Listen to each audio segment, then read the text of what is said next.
Hello friends. इसके पिछले video में हम लोगों ने रसायन शास्त्र को शुरू किया था और ये उसी श्रृंखला का दूसरा वीडियो है। इसमें सबसे पहला टॉपिक है मिश्रण और उसके प्रकार, यानी जब दो या दो से अधिक शुद्ध पदार्थ यानी तत्व या यौगिक को बिना किसी रासायनिक अभिक्रिया के किसी भी अनिश्चित अनुपात में केवल भौतिक रूप से एक दूसरे में मिलाया जाता है तो प्राप्त होने वाले पदार्थों को मिश्रण कहा जाता है। और मिश्रण दो प्रकार के होते हैं, जैसे समांगी मिश्रण और विसमांगी मिश्रण यानी विषमांगी मिश्रण।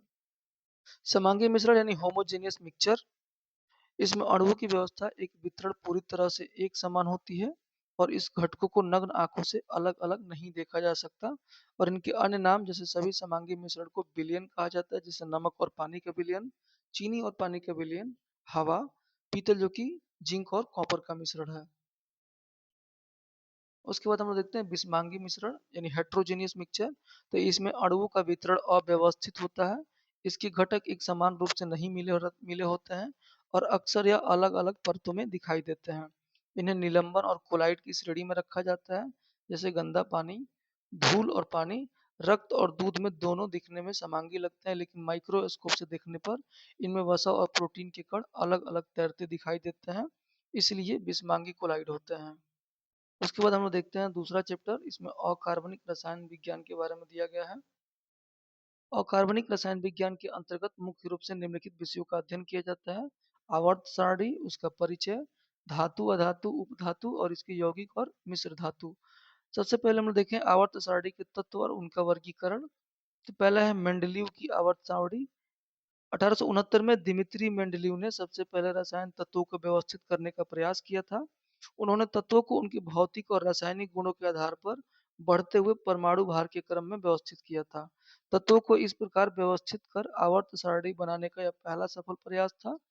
मेंडलीव की इस मूल आवर्त सारणी में कुल 63 तत्वों को शामिल किया गया था और मेंडलीव ने अपनी सारणी में कुछ खाली स्थान छोड़े थे और भविष्य में खोजे जाने वाले तत्वों जैसे एका एल्यूमिनियम, जिसे बाद में गैलियम कहा गया, उसके गुणों की सटीक भविष्यवाणी की थी। उसके बाद हम लोग देखते हैं आधुनिक आवर्त सारणी और उसका परिचय। तो आधुनिक आवर्त सारणी का विकास वर्ष 1913 में हेनरी मोजले के द्वारा किया गया। मोजले ने तत्वों के भौतिक और रासायनिक गुणों का गहराई से अध्ययन किया और उन्हें बढ़ते हुए परमाणु क्रमांक के आधार पर व्यवस्थित किया। इस आधुनिक आवर्त सारणी में कुल 7 आवर्त तथा 18 समूह वर्ग होते हैं। आधुनिक आवर्त नियम के अनुसार तत्वों के भौतिक और रासायनिक गुण उनके परमाणु क्रमांकों के आवर्ती फलन होते हैं। उसके बाद हम देखते हैं आवर्त सारणी के आवर्त।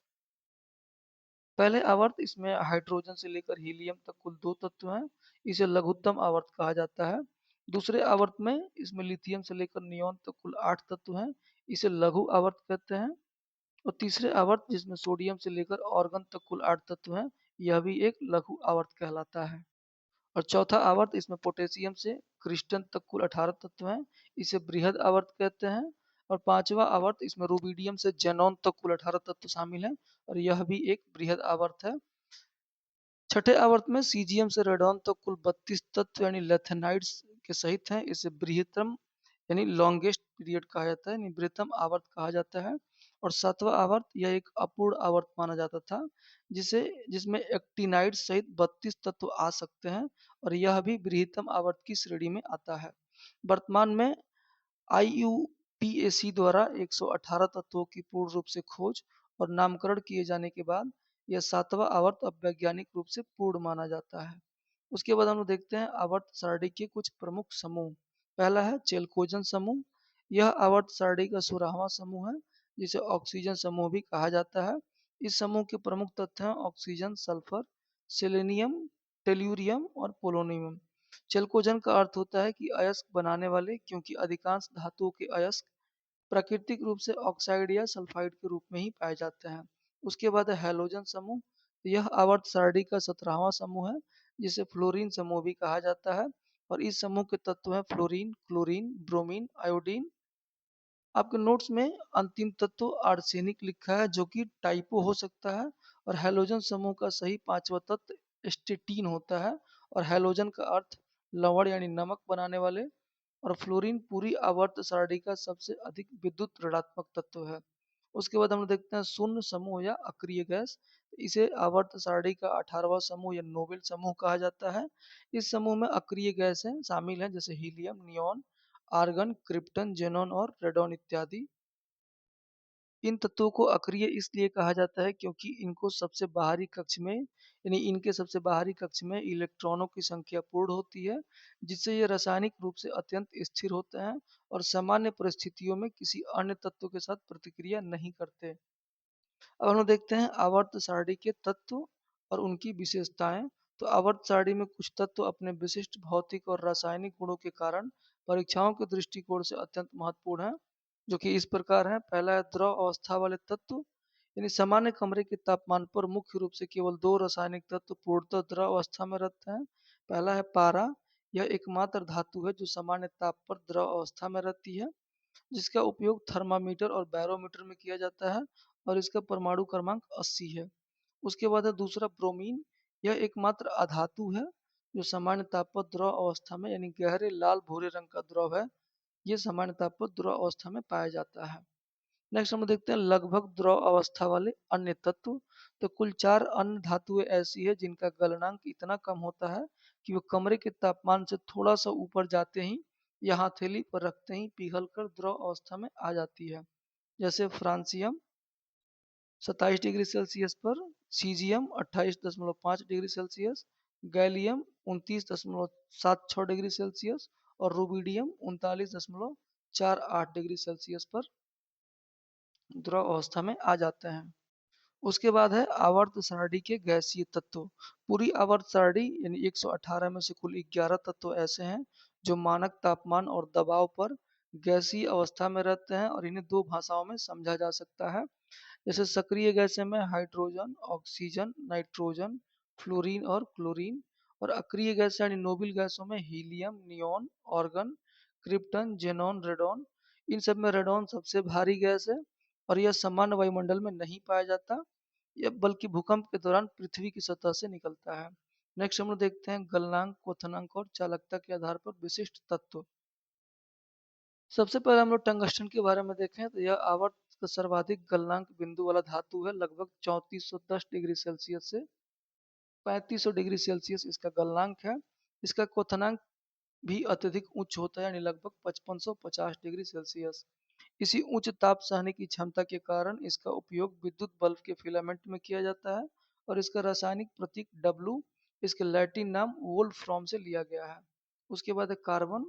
तो यह सर्वाधिक गलनांक और क्वथनांक वाला अधातु है, विशेषकर कार्बन का अपरूप हीरा जिसका गलनांक 4827 डिग्री सेल्सियस यह 3500 से 4000 डिग्री सेल्सियस के बीच होता है। यह ज्ञात ब्रह्मांड के सबसे कठोर प्राकृतिक पदार्थों में से एक है।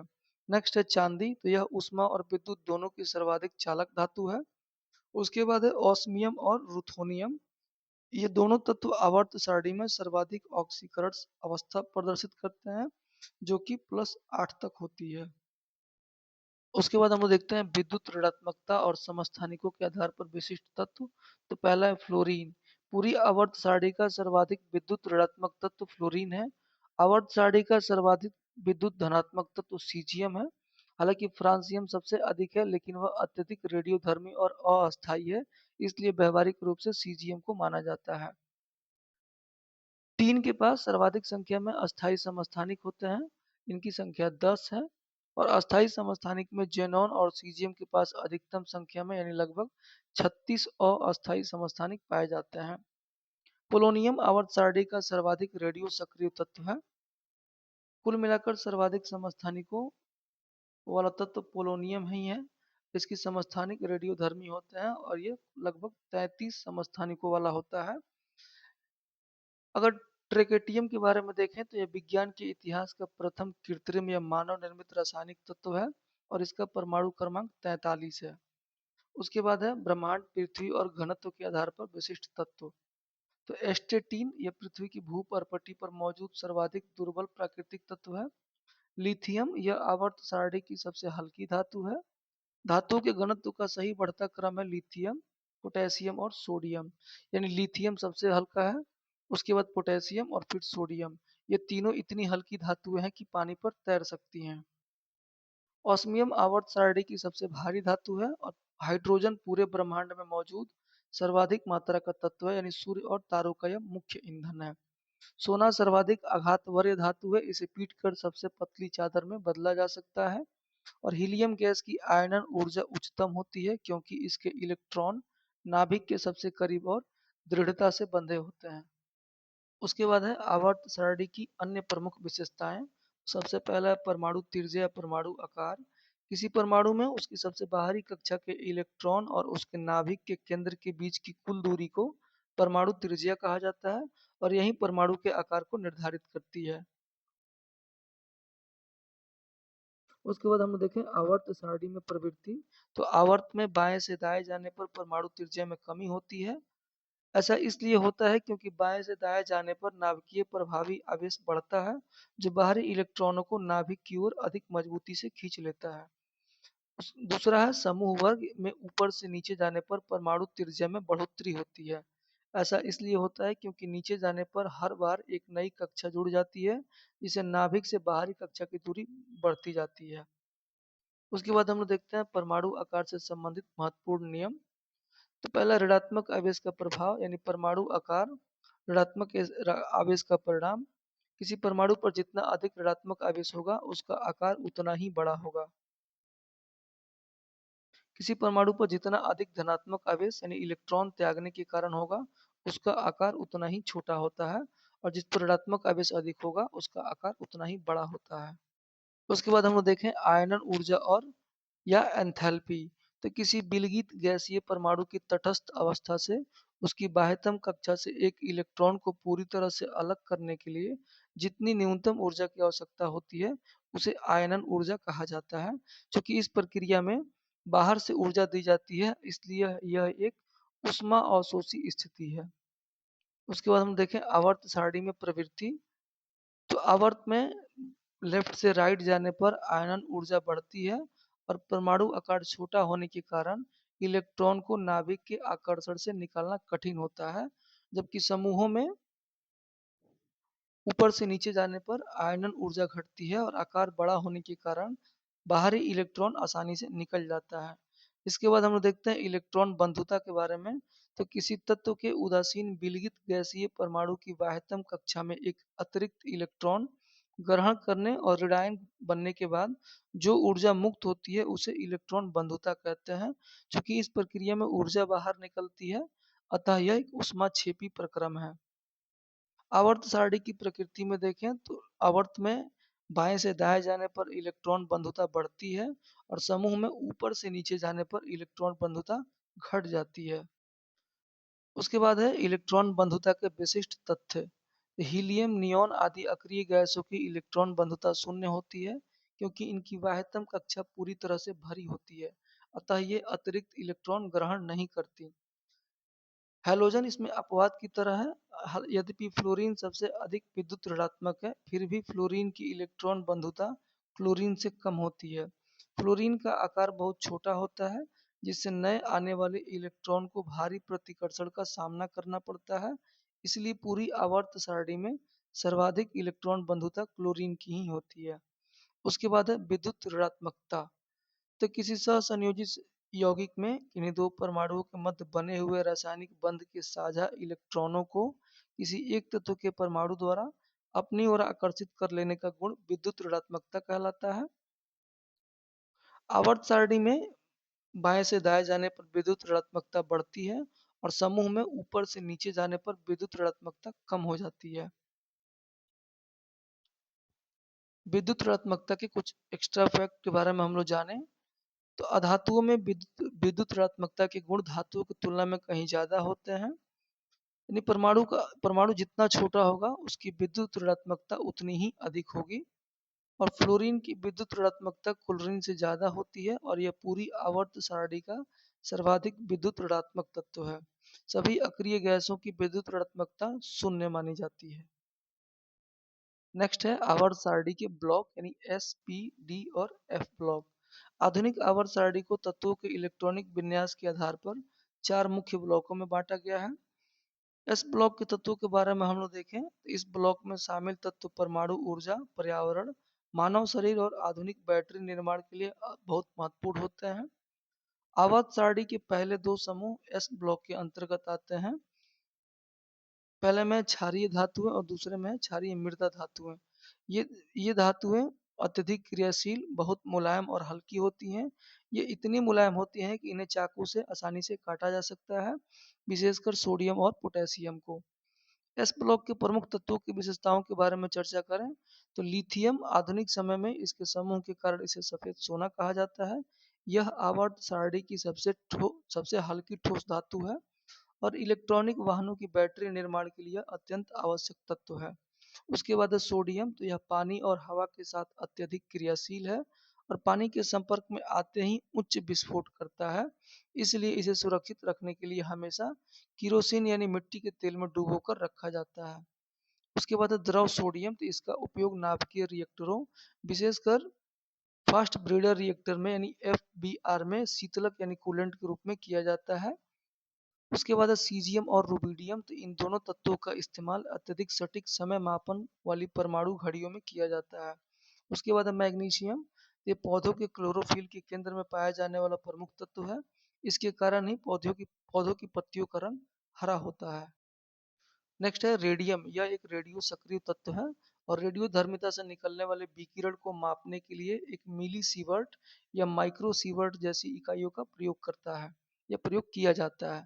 उसके बाद है पोटेशियम, तो केले में प्राकृतिक रूप से पोटेशियम का एक रेडियोधर्मी समस्थानिक K40 पाया जाता है, अतः यह एक प्राकृतिक रेडियोधर्मी स्रोत है। लगभग 1000 केले खाने पर शरीर को उतना ही रेडिएशन मिलता है जितना एक बार एक्सरे करवाने पर मिलता है और यह तत्व संतरा और सफेद आलू में भी प्रचुर मात्रा में पाया जाता है। उसके बाद हम लोग देखते हैं पी ब्लॉक के तत्वों के बारे में। तो आवर्त सारणी में ग्रुप 13 से ग्रुप 18 तक के कुल 6 समूह पी ब्लॉक के अंतर्गत आते हैं और पूरी आवर्त सारणी में यह एकमात्र ऐसा ब्लॉक है जिसमें धातु, अधातु और उपधातु तीनों प्रकार के तत्व एक साथ प्राप्त होते हैं।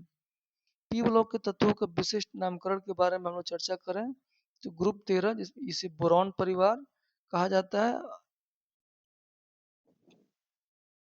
ग्रुप 14 इसे कार्बन परिवार कहा जाता है और इन्हें क्रिस्टल बनाने वाले तत्व भी कहा जाता है। ग्रुप 15 को नाइट्रोजन परिवार कहा जाता है, यानी कि निक्टोजेन का ग्रीक अर्थ दम घोटने वाला, क्योंकि शुद्ध नाइट्रोजन गैस में सांस नहीं ली जा सकती। और ग्रुप 16 को ऑक्सीजन परिवार, ग्रुप 17 को फ्लोरीन परिवार और ग्रुप 18 को अक्रिय गैस यानी हीलियम परिवार कहा जाता है। पी ब्लॉक के तत्व सॉरी इसके बाद डी ब्लॉक के तत्वों के बारे में हम लोग देखें तो आवर्त सारणी में ग्रुप 3 से ग्रुप 12 तक के तत्वों को डी ब्लॉक में रखा गया है। डी ब्लॉक के तत्वों को संक्रमण ब्लॉक या संक्रमण धातुएं कहा जाता है। इसका मुख्य कारण यह है कि ये आवर्त सारणी में अत्यधिक क्रियाशील एस ब्लॉक और कम क्रियाशील पी ब्लॉक के ठीक बीच में स्थित होते हैं और इनके गुण दोनों के बीच एक संक्रमण यानी बदलाव को दर्शाते हैं। अपवाद के तौर पर देखें जो कि सच्चे संक्रमण तत्व नहीं है, यानी ग्रुप 12 के तत्वों जैसे कि जिंक, कैडमियम और पारा आदि को सच्चे संक्रमण तत्व नहीं कहा जाता। ऐसा इसलिए है क्योंकि इन तत्वों के डी ऑर्बिटल पूरी तरह से भरे हुए होते हैं, जबकि संक्रमण तत्व कहलाने के लिए डी ऑर्बिटल का आंशिक रूप से भरा होना अनिवार्य है। इसमें डी ब्लॉक के तत्वों के नाम दिए गए हैं। इसमें मुख्य रूप से भारी और कठोर धातुएं आती हैं और ये इन सब के नाम हैं। एक बार आप लोग वीडियो पॉज करके इसे देख सकते हैं। डी ब्लॉक के ये तत्व रासायनिक अभिक्रियाओं में बेहतरीन उत्प्रेरक का कार्य करते हैं और रंगीन यौगिकों का निर्माण करते हैं। उसके बाद हम लोग देखते हैं एफ ब्लॉक के तत्व। तो एफ ब्लॉक के तत्वों को मुख्य रूप से दो श्रृंखलाओं में बांटा गया है, लैंथेनाइड और एक्टिनाइड। इन तत्वों के इलेक्ट्रॉन उपकोष में भरते हैं। सबसे पहले हम देखते हैं लैंथेनाइड तत्व यानी दुर्लभ मृदा धातु। इन्हें दुर्लभ मृदा धातु भी कहा जाता है क्योंकि आधुनिक तकनीक और रक्षा क्षेत्र में इनकी अत्यधिक मांग है, जैसे लड़ाकू विमान, मिसाइल, सुपर कंप्यूटर की क्षमता बढ़ाने में, चिकित्सा क्षेत्र विशेषकर MRI, नाभिकीय ऊर्जा और पनडुब्बियों के निर्माण में इसका प्रयोग होता है। ये तत्व मुख्य रूप से मोनोजाइट और जेनोटाइम्स और बोस्टेनसाइट से यानी बोस्टनेसाइट जैसे प्राकृतिक अयस्कों से प्राप्त होते हैं। भारत में केरल के तटीय इलाकों में रेत में मोनोजाइट प्रचुर मात्रा में पाया जाता है। प्रमुख लिथेनाइट और उनके विशिष्ट उपयोग के बारे में हम लोग चर्चा करें तो इसका उपयोग उच्च क्षमता वाली बैटरियों के निर्माण में होता है। इसका परमाणु क्रमांक 57 होता है और कैमरे और दूरबीन के पावरफुल लेंस बनाने में भी यह अत्यंत उपयोगी है। दूसरा है प्रोमेथियम। ये पूरी श्रृंखला का एकलौता ऐसा लैंथेनाइड है जो प्राकृतिक रूप से नहीं मिलता, बल्कि इसे कृत्रिम रूप से प्राप्त किया जाता है और इसे कृत्रिम दुर्लभ मृदा धातु कहा जाता है। इसका उपयोग पेस मेकर जैसी मशीनों के लिए परमाणु शक्ति वाली छोटी बैटरियों में किया जाता है। उसके बाद है नियोडीनियम नियोडीमियम। इसका उपयोग दुनिया के सबसे शक्तिशाली अस्थायी चुंबक बनाने में होता है और इस चुंबक का प्रयोग एमआरआई मशीन, कंप्यूटर के हार्ड डिस्क और मोबाइल फोन के वाइब्रेशन मोटर में किया जाता है। नेक्स्ट है डिस्प्रोसियम। तो इसका प्रमुख उपयोग उच्च क्षमता की बैटरी बनाने में, विशेषकर इलेक्ट्रिक वाहनों के निर्माण में होता है। उसके बाद है एर्बियम। तो ये संचार क्रांति की रीढ़ माने जाने वाले ऑप्टिकल फाइबर केबल के निर्माण में इसका उपयोग किया जाता है। उसके बाद है गैडोलीनियम। यह भी अत्यधिक शक्तिशाली और स्थिर चुंबक यानी मोस्ट पावरफुल स्टेबल मैग्नेट बनाने में काम आता है और एमआरआई स्कैन के दौरान शरीर के अंदरूनी हिस्सों को स्पष्ट तस्वीर प्राप्त करने के लिए इसकी भूमिका बेहद महत्वपूर्ण है। उसके बाद है टर्बियम। ये नौसेना की पनडुब्बियों और पानी के भीतर ध्वनि तरंगों से काम करने वाले सोनार सिस्टम में इसका उपयोग होता है। उसके बाद है समेरियम। तो रक्षा क्षेत्र में इसका उपयोग होता है। यह मिसाइलों, बड़े आकार के गाइडेड बमों और लड़ाकू विमानों के संचालन को अत्यधिक प्रभावशाली और सटीक बनाता है। उसके बाद है प्रासियोडीमियम। यह विशिष्ट प्रकार के लेंस और रक्षा प्रणाली के उपकरणों के निर्माण में इसका उपयोग किया जाता है। उसके बाद है यूरोपियम। तो इसका भी एक बहुत रोचक उपयोग करेंसी सुरक्षा में होता है। डॉलर और यूरो जैसे नोटों पर इनकी एक अदृश्य परत लगाई जाती है जो पराबैंगनी प्रकाश पड़ने पर चमकती है, जिससे असली नोट की पहचान की जाती है। उसके बाद है एक्टिनाइड तत्व। तो इस श्रृंखला में कुल 15 तत्व शामिल हैं और ये सभी रेडियोधर्मी होते हैं और परमाणु ऊर्जा के क्षेत्र में अत्यंत महत्वपूर्ण माने जाते हैं। हम लोग प्रमुख एक्टिनाइड तत्व और उनकी विशेषताओं के बारे में चर्चा करें तो पहला है एक्टिनियम। यह एक अत्यधिक दुर्लभ और रेडियोधर्मी तत्व है और चिकित्सा विज्ञान में इसके विकिरण द्वारा कैंसर का इलाज किया जाता है। उसके बाद है थोरियम। यह परमाणु ऊर्जा का मुख्य स्रोत है। पूरे विश्व का लगभग 25% थोरियम रिजर्व भारत के पास है। महान वैज्ञानिक होमी जहांगीर भाभा द्वारा तैयार किया गया भारत का तृतीय चरण का परमाणु रिएक्टर कार्यक्रम पूरी तरह से इसी थोरियम के उपयोग पर आधारित है। उसके बाद है यूरेनियम। ये खदानों से निकलने वाले इसके शुद्ध रूप को येलो कोक भी कहा जाता है और इसके तीन प्रमुख समस्थानिक प्राप्त होते हैं, जैसे यूरेनियम 235, यूरेनियम 238 और यूरेनियम 234। नाभिकीय विखंडन और परमाणु ऊर्जा के उत्पादन में इन्हीं का यानी विशेषकर यूरेनियम 235 का ही सर्वाधिक उपयोग होता है। उसके बाद है नेपच्यूनियम। तो यह विज्ञान के इतिहास का प्रथम ट्रांस यूरेनिक तत्व है। आवर्त सारणी में यूरेनियम, जिसकी परमाणु संख्या 92 है, इसके बाद आने वाले सभी तत्वों को ट्रांस यूरेनिक कहा जाता है, जो कृत्रिम या मानव निर्मित होते हैं। यह परमाणु कचरे में मिलता है और चिकित्सा के क्षेत्र में इसका इस्तेमाल बहुत सीमित है। उसके बाद है प्लूटोनियम। यह एक अत्यधिक संहारक और महत्वपूर्ण रेडियोधर्मी तत्व है। इसका उपयोग सीधे तौर पर परमाणु ऊर्जा और परमाणु बम बनाने में किया जाता है। 1945 में नागासाकी पर गिराए गए परमाणु बम में प्लूटोनियम का ही प्रयोग किया गया था। उसके बाद है क्यूरियम। तो इस कृत्रिम रेडियोधर्मी तत्व का नामकरण रेडियोधर्मिता की खोज करने वाली महान वैज्ञानिक मैडम क्यूरी के सम्मान में क्यूरियम रखा गया है। अब हम लोग देखते हैं धातुओं के बारे में। तो धातुएं वे तत्व हैं जो इलेक्ट्रॉन त्याग कर धनायन बनाते हैं, हाइड्रोजन को छोड़कर। इनके प्रमुख उदाहरणों में लोहा, एल्यूमीनियम, तांबा, सोना, चांदी, सोडियम, पोटेशियम इत्यादि शामिल हैं। सभी धातुएं मुख्य रूप से ठोस अवस्था में पाई जाती हैं, लेकिन पारा इसका एक अपवाद है जो कि द्रव अवस्था में पाया जाता है। धातुओं के भौतिक गुणों के बारे में देखें तो ये सभी धातुओं में एक धात्विक चमक पाई जाती है। धातुओं को हथौड़े से पीटकर बिना तोड़े पतली चादरों में बदला जा सकता है, यानी ये आघात वर्धनीयता इनमें अधिक होती है। सोना और चांदी सबसे अधिक आघात वर्धनीय धातु हैं, जबकि पारा, एंटीमनी, जिंक और आर्सेनिक इसके अपवाद हैं। सभी धातुओं में तन्यता का गुण होता है, लेकिन पारा और जिंक इसके अपवाद हैं। धातुएं सामान्य तौर पर ऊष्मा और विद्युत की सुचालक होती हैं तथा कठोर और मजबूत होती हैं। धातुओं के रासायनिक गुण के बारे में हम लोग जानें तो कुछ धातुएं जैसे पोटेशियम, सोडियम और मैग्नीशियम अपनी बाहरी कक्षा के इलेक्ट्रॉन त्याग कर धनात्मक आयन बनाती है। धातुएं ऑक्सीजन के साथ क्रिया करके धात्विक ऑक्साइड बनाती है जो प्रकृति में क्षारीय होती है। धातुएं क्लोरीन के साथ क्रिया करके आयनित क्लोराइड यौगिक बनाती है। तनु अम्लों धातुएं तनु अम्लों जैसे हाइड्रोलिक अम्ल और सल्फ्यूरिक अम्ल से अभिक्रिया करके लवण और हाइड्रोजन गैस बनाती है। अपवाद के तौर पर चांदी और सोने जैसे धातुएं तनु अम्लों से अभिक्रिया नहीं करती, क्योंकि ये हाइड्रोजन की तुलना में कम अभिक्रियाशील होती हैं। सभी धातुएं यानी हाइड्रोजन के साथ प्रतिक्रिया अगर देखें तो धातुएं हाइड्रोजन से क्रिया करके हाइड्राइड बनाती हैं। केवल अधिक अभिक्रियाशील धातुओं जैसे सोडियम, पोटेशियम, कैल्शियम और मैग्नीशियम ही हाइड्रोजन के साथ क्रिया करके हाइड्राइड बना पाती हैं। उसके बाद हम देखते हैं धातुओं की पानी के साथ प्रतिक्रिया।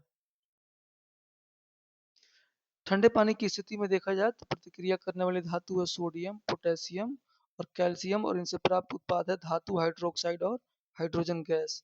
गर्म पानी के साथ अभिक्रिया में देखा जाए तो इसमें मैग्नीशियम और इसके प्रतिक्रिया करने वाली धातु है मैग्नीशियम, और इससे प्राप्त उत्पाद है धातु हाइड्रोक्साइड और हाइड्रोजन गैस।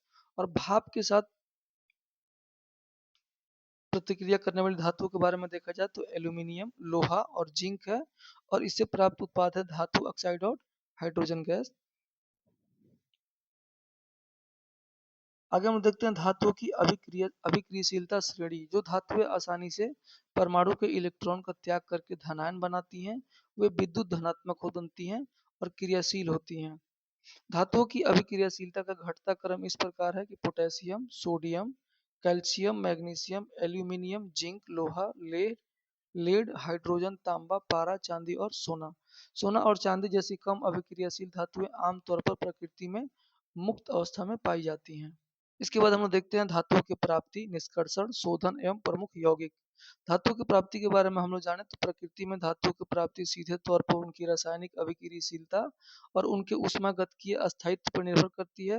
और मानव सभ्यता के क्रमिक विकास के इतिहास में धातुओं का आविष्कार एक युगांतरकारी घटना रही है।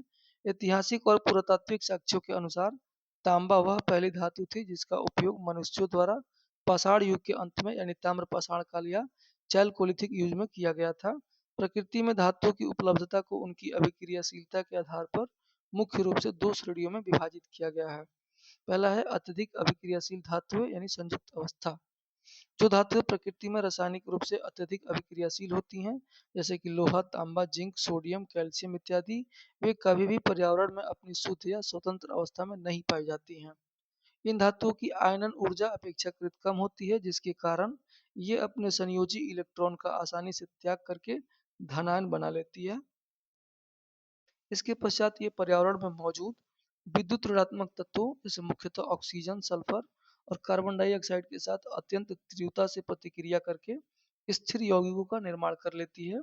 प्रकृति में ये धातुएं ऑक्साइड, सल्फाइड, कार्बोनेट या हैलाइड के रूप में पाई जाती हैं, जो कि पृथ्वी की पपड़ी, मृदा, चट्टानों और गहरे पहाड़ों के भीतर परतों में दबी होती हैं, और इन्हें निकालने के लिए जटिल धातुकर्म प्रक्रियाओं की आवश्यकता होती है। उसके बाद हम लोग देखते हैं कम अभिक्रियाशील धातुओं के बारे में। तो जो धातुएं रासायनिक रूप से निष्क्रिय या बहुत कम अभिक्रियाशील होती हैं, जैसे कि सोना, चांदी, प्लेटिनम इत्यादि, वे प्रकृति में अपनी शुद्ध या स्वतंत्र अवस्था में पाई जाती हैं, और इन धातुओं पर वायुमंडलीय ऑक्सीजन, नमी या सामान्य रसायनों का कोई विशेष प्रभाव नहीं पड़ता है। इसी कारण ये आभूषणों के निर्माण में इनका प्रयोग होता है, क्योंकि ये अपनी चमक लंबे समय तक बरकरार रखती है। बिहार के भूगर्भीय सर्वेक्षणों में यह प्रमाणित हुआ है कि जमुई जिले विशेषकर सोनो बेल्ट में स्वर्ण के विशाल प्राकृतिक भंडार मौजूद हैं, और ये स्वर्ण भंडार मुख्य रूप से धारवाड़ क्रम की चट्टानों और क्वार्ट्ज सिराओं में अपना स्वतंत्र अवस्था में निक्षेपित हैं, जो राज्य के लिए अत्यंत महत्वपूर्ण आर्थिक संसाधन है। अब हम लोग देखते हैं खनिज और अयस्क का वैज्ञानिक विभेदन।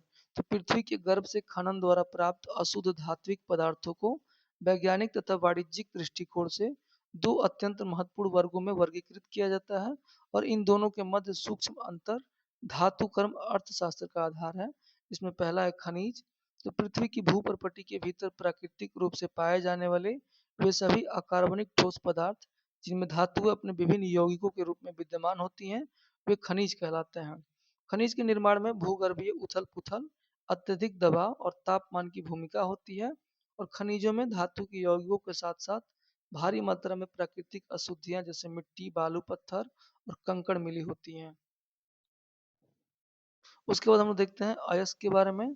तो अयस्क वे विशिष्ट खनिज हैं जिनमें किसी भी धातु का निष्कर्षण तकनीकी रूप से आसान हो और व्यापारिक या आर्थिक दृष्टिकोण से लाभदायक हो। यदि किसी खनिज से धातु निकालने में लगने वाली लागत उस प्राप्त धातु के बाजार मूल्य से अधिक हो जाए तो उस खनिज को अयस्क नहीं माना जाता। और अयस्क से धातु प्राप्त करने की प्रक्रिया को कठिन नहीं होना चाहिए, बल्कि यह सुलभ होनी चाहिए। सभी अयस्क खनिज होते हैं, परंतु सभी खनिज अयस्क नहीं होते। एल्यूमीनियम प्रकृति में क्ले यानी मिट्टी और बॉक्साइट दोनों खनिजों में पाया जाता है, परंतु एल्यूमीनियम का व्यापारिक निष्कर्षण केवल बॉक्साइट से ही लाभप्रद होता है। अतः बॉक्साइट एल्यूमीनियम का अयस्क है, जबकि क्ले केवल एक खनिज है।